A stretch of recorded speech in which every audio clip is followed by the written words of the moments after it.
Good afternoon छात्रों।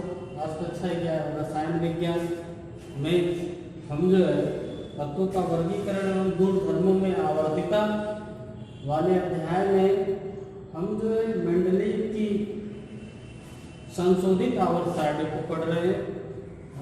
पिछली video में मैं जो है इस आवर्त सारणी को बताया था और जो है आवर्त और समूहों की विशेषताएं, लेकिन इसमें जो कुछ टॉपिक शेष रह गया था जिसे मैं आज यहाँ पर कंप्लीट कर रहा हूँ।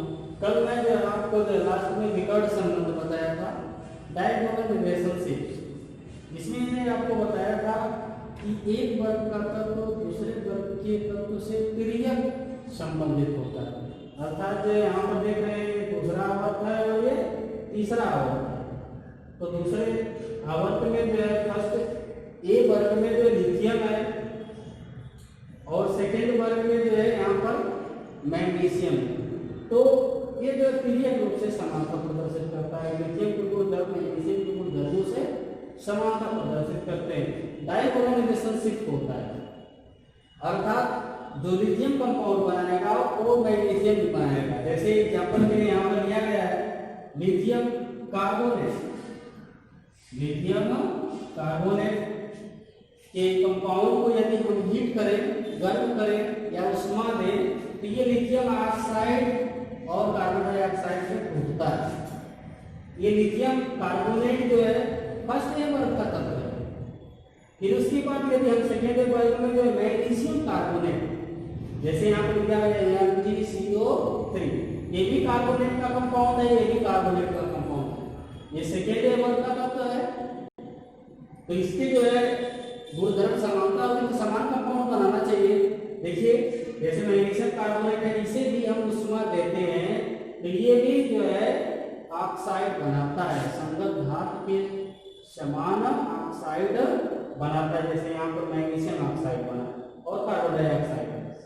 तो दोनों जो है एक दूसरे से समानता प्रदर्शित करते हैं।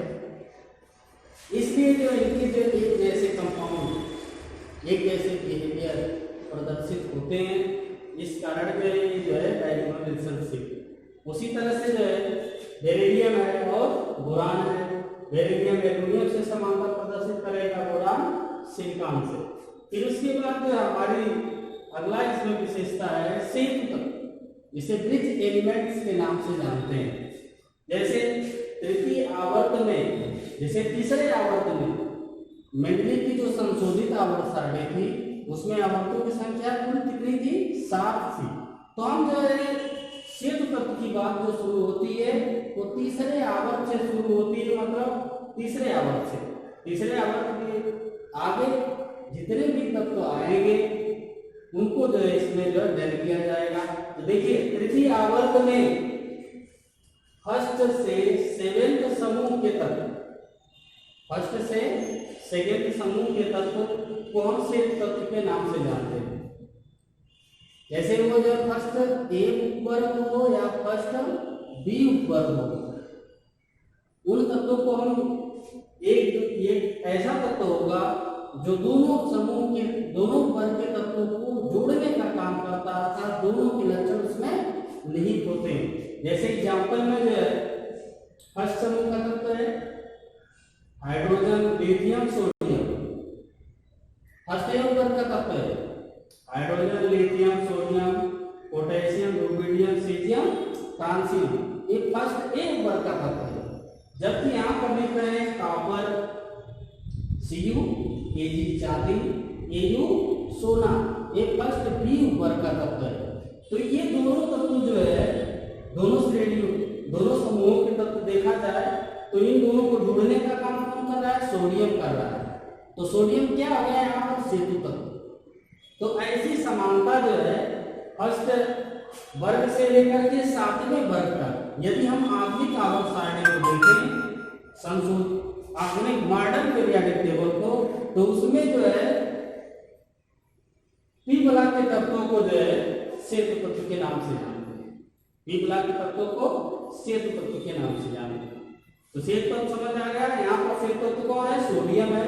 फिर उसी तरह से सेकेंड समूह के तत्वों को देखा जाए beryllium, magnesium, calcium, strontium, beryllium, radium. ये जो है सेकेंड तत्व है।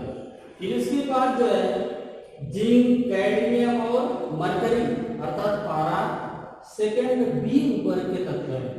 इन दोनों वर्गों के तत्वों को जोड़ने का काम जो है कौन कर रहा है? मैग्नीशियम। तो मैग्नीशियम को हम यहाँ क्या कर सकते हैं? सेतु तत्व, सेतु तत्व, सेतु।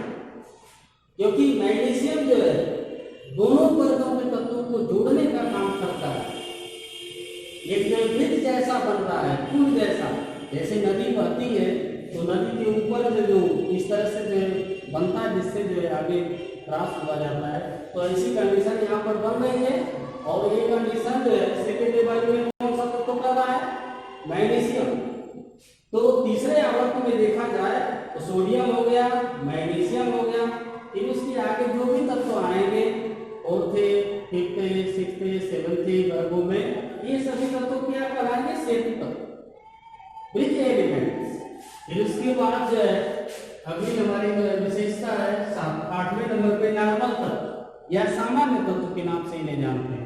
देखिए जिन तत्वों के गुणधर्म सेतु तत्वों के गुणधर्म से अधिक समानता प्रदर्शित करते हैं, अर्थात 3 लाख के तत्वों से मॉडर्न पीरियोडिक टेबल में 3 लाख के तत्वों से अधिक समानता प्रदर्शित करते हैं, उन्हें हम किस नाम से पुकारेंगे? नॉर्मल तत्व या सामान्य तत्व। जैसे एग्जाम्पल में दिया गया है एक वर्ग के तत्व, एक वर्ग के तत्व। आधुनिक आवर्त सारणी में देखा जाए एक वर्ग कहाँ है? एस ब्लॉक और पी ब्लॉक के तत्वों को जो है एक वर्ग के तत्व में रखा गया है। जैसे मॉडर्न पीरियोडिक टेबल इसको समाप्त होने के बाद बताएंगे। तो उसमें आप देखेंगे एक वर्ग जो है किन किन में है? एस ब्लॉक के तत्व और पी ब्लॉक के तत्वों को एक वर्ग के अंतर्गत रखा गया है। तो एक वर्ग के तत्वों को जो हम किस नाम से पुकारेंगे? नॉर्मल तत्व।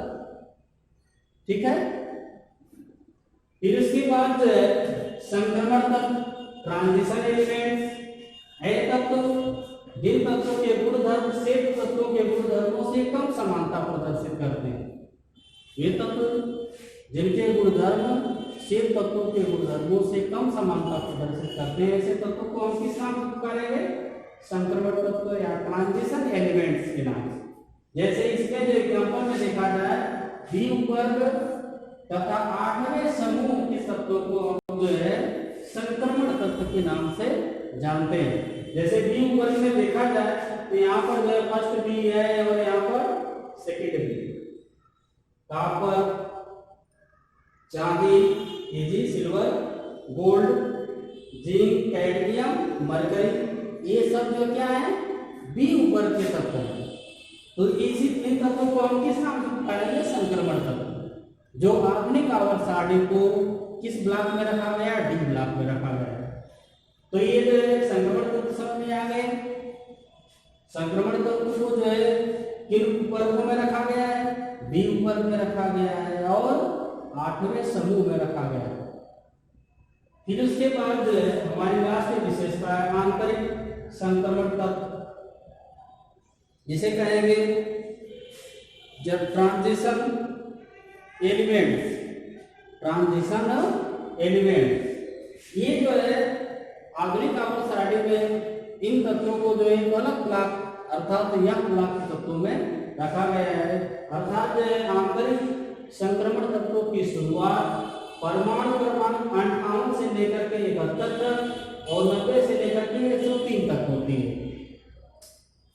58 से 71 तक के तत्वों को जो लैंथेनाइड श्रेणी के तत्व या लैंथेनाइड्स के नाम से पुकारते हैं। और इन्हें जो एक और नाम दिया गया दुर्लभ मृदा तत्व, रेयर अर्थ मेटल्स।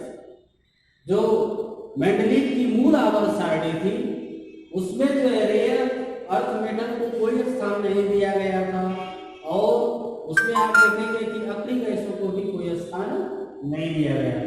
तो रेयर अर्थ मेटल जो है एक मिट्टी में या मिट्टी की अंदर बहुत कम मात्रा में पाए जाते हैं, इसलिए इन्हें जो दुर्लभ अर्थ मेटल के नाम से जानते हैं।